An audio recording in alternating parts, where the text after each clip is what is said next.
پندی از شاهنامه. گزینش جعفر جعفرزاده.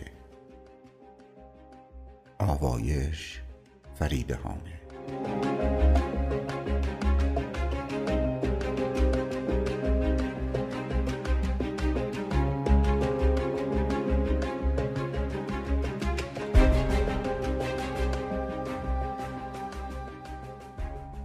سخنچین و بی دانش و چاره گر، نباید که یابد به پیشت گذر.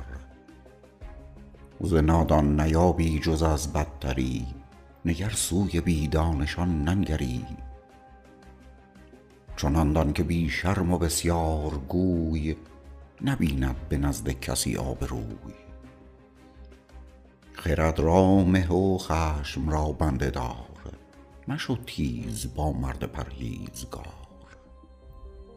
نگر تا نگردد به گرد تو آز، که آز آورد خشم و بیم و نیاز.